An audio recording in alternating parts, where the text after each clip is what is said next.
Episode 28. Keesokan pagi, di samping kamar tidur, Harun melakukan aktivitas rutin.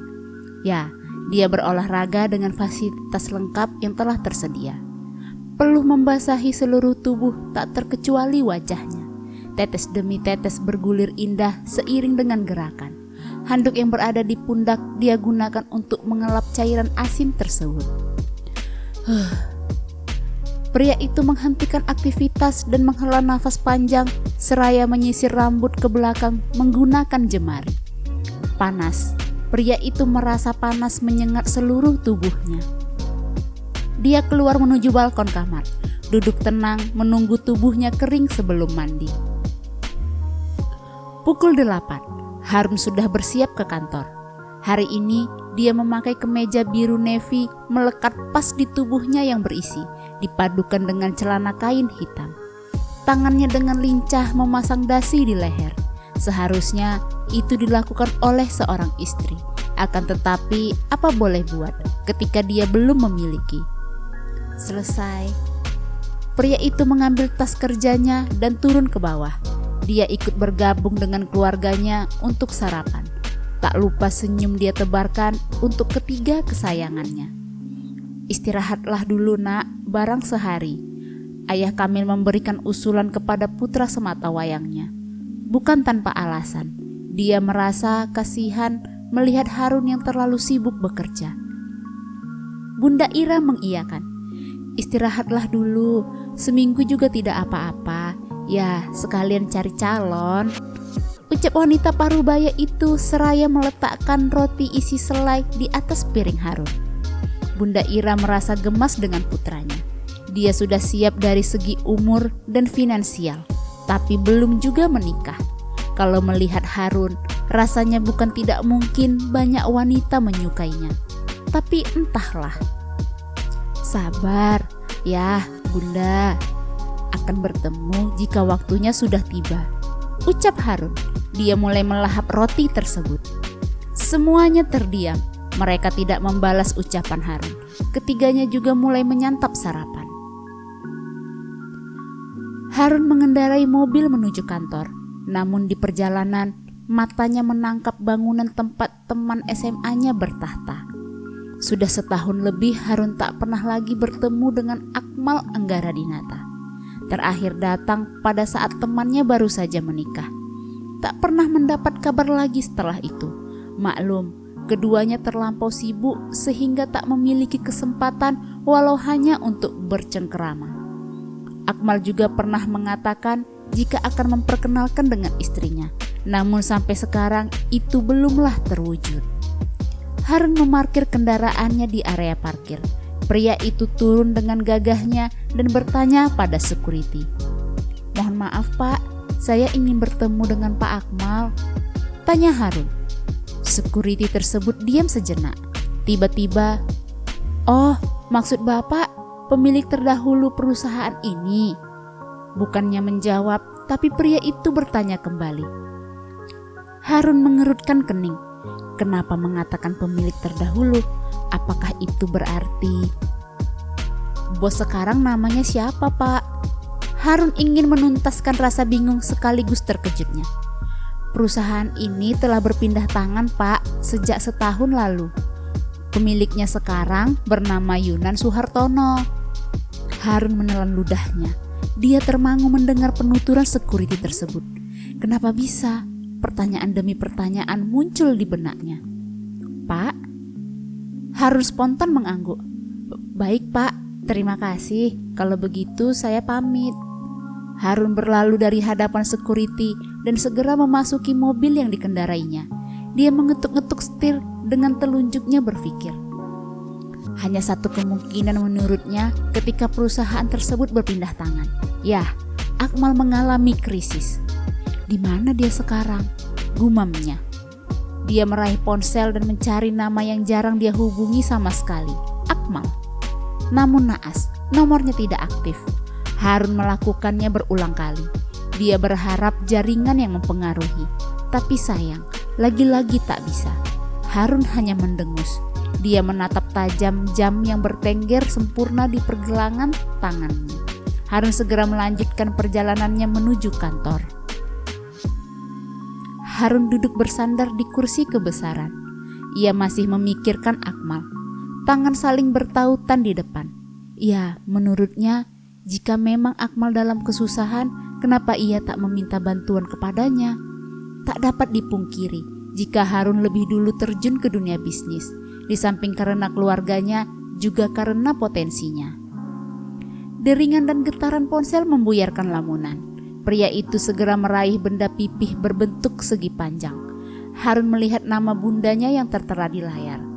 Pria itu menegakkan duduknya. "Assalamualaikum," sapa Harun terlebih dahulu. "Waalaikumsalam, Run. Bunda mau minta tolong, Nak." Bunda Ira to the point. "Iya Bunda, bilang saja." "Sepulang dari kantor, ambilkan pesanan dessert Bunda. Persediaan di rumah sudah habis, sedangkan Bunda tidak sempat."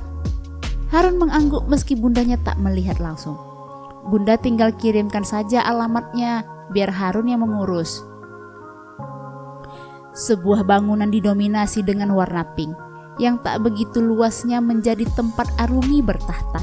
Wanita yang telah menyandang status janda sejak setahun lalu, kini bisa memiliki toko dessert. Rambut panjangnya diikat kuda. Wajahnya semakin cantik dengan bibir ranum merah mudanya.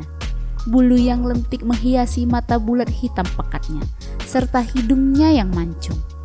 Banyak pria yang mulai mendekati saat mengetahui statusnya, tapi dia menolak.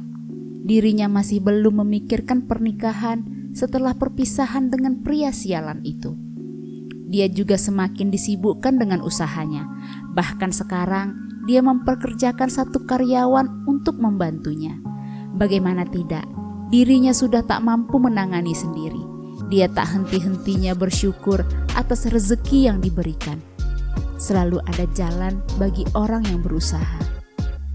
Tak lama kemudian, sebuah mobil sedan berhenti tepat di depan tokonya. Seorang pria berparas tampan dan teduh turun dari kendaraan tersebut. Dia tampak melihat ponsel, lalu kemudian kembali melihat plakat yang terpasang di depan. Pria itu tersenyum lalu berjalan mendekat. "Permisi."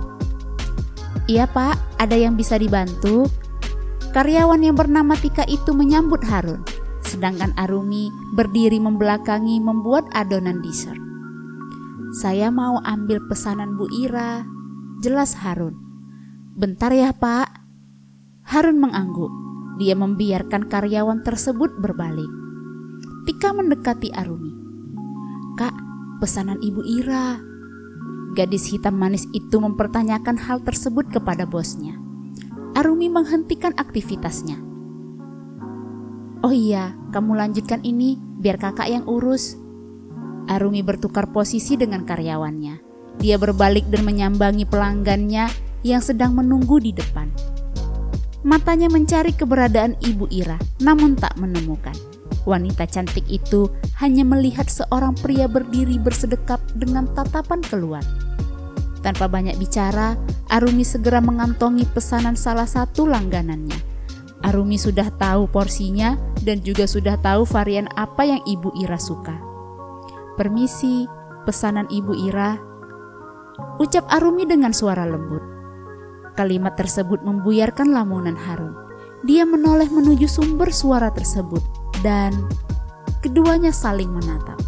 1 detik, 2 detik, 3 detik. Mereka sama-sama tersadar dan mengalihkan pandangan. Harun segera mengambil dompet dan menyerahkan beberapa lembar uang merah. Keduanya bertukar. Arumi mengambil uangnya, sedangkan Harun barangnya. Arumi menunduk segera meraih laci untuk kembaliannya. "Terima kasih." Kompak mereka mengucapkan kata tersebut. Mereka menelan ludah. Salah tingkah jadinya. "Saya permisi." Harun segera berbalik menuju kendaraannya. Saat pintu mobil tertutup, dia menghela nafas dan menggeleng pelan. Harun melajukan mobilnya meninggalkan toko dessert itu. Arumi pun demikian. Dia berbalik dan menghela nafas. Dia mengedikkan bahu dan bergabung dengan Tika. "Aku baru lihat pria tadi, Kak." Apakah anaknya Ibu Ira? Ucap Tika membuka pembicaraan dengan Arumi tanpa menghentikan aktivitasnya. Mungkin. Arumi menjawab cuek. Tika cekikikan. Ganteng ya kak? Gadis manis itu membayangkan wajah pelanggannya yang baru pulang. Arumi tidak menanggapi ucapan karyawannya. Entah mengapa dia begitu malas membicarakan masalah pria. Kak Rumi juga jangan terlalu cuek mah. Shh, anak kecil. Gadis berusia 18 tahun itu tertawa, membuat Arumi menggeleng. Keduanya memang sangat dekat, hingga Tika pun tak sungkan menggoda seorang Arumi anggun. Harun menyimpan kantong plastik tersebut di atas meja makan. Bunda Ira yang melihat itu segera menghampiri putranya. Ada yang ownernya katakan, Run? Tanya Bunda Ira. Karena memang selama berlangganan, ini pertama kalinya mengutus seseorang untuk mengambil pesanan. Tidak ada, ownernya tak bilang apa-apa. Bunda Ira beroh ria. Harun segera berlalu menuju kamarnya. Dia menyimpan tas lalu duduk di sofa. Pria itu mengusap wajahnya. Jam menunjukkan pukul 9 malam. Arumi menutup toko. Saatnya untuk pulang istirahat setelah seharian berkutat dengan pekerjaan. Tika pamit dulu ya kakak cantik. Arumi mengangguk. Hati-hati ya. Gadis manis itu berlalu meninggalkan Arumi, sedangkan dia pun juga bersiap-siap untuk pulang. Jarak rumah keduanya dari toko tidak terlalu jauh.